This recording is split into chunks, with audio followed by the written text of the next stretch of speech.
I had spent the night at a friend's house to celebrate Halloween.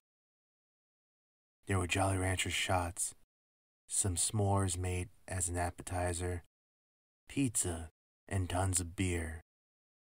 We celebrated with at least 5 other people who just didn't have plans for Halloween, but didn't want to stay home. It was honestly a great time, for the exception of almost choking on the pizza. That night, I barely remembered falling asleep. The last thing I remembered was that I went to blink after Travis, one of my friends at the party, told this hilarious joke about his ex-girlfriend.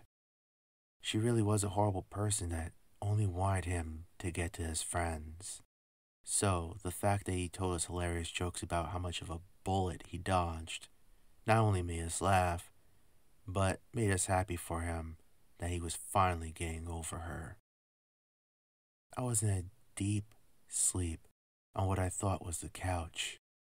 However, the more that I sobered up, the more that it felt uncomfortable to move. I slowly opened my eyes to see if it was how I slept or something to that effect, as I kept hearing a drop of water and felt the cold air hit my face. As I woke up, I regretted it immediately, not just because I ended up puking, but because I was tied down with Ziplocs, and who I saw on the stairs. Caroline? Is that you? What do you think? She said in an almost demonic tone. Where am I? What the fuck is going on? I struggled to get free, but realized that there was no way out of it. She moved closer to me, with blood dripping down to the floor.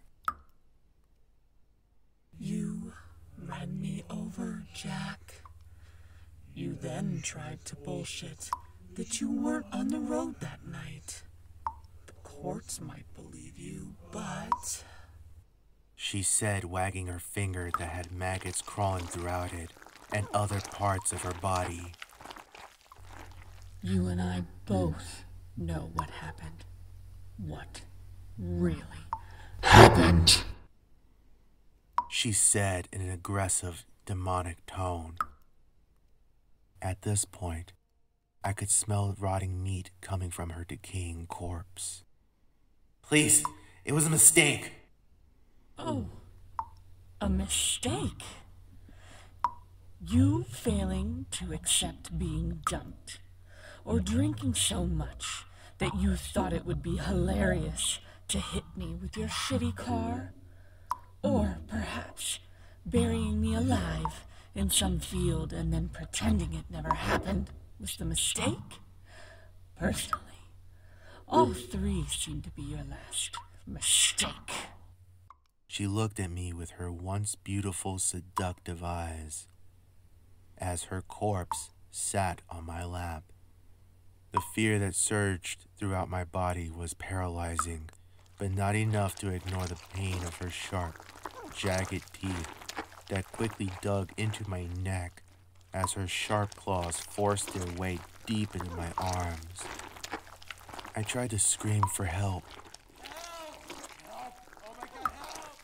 but I knew it was pointless. She whispered into my ear just before I died.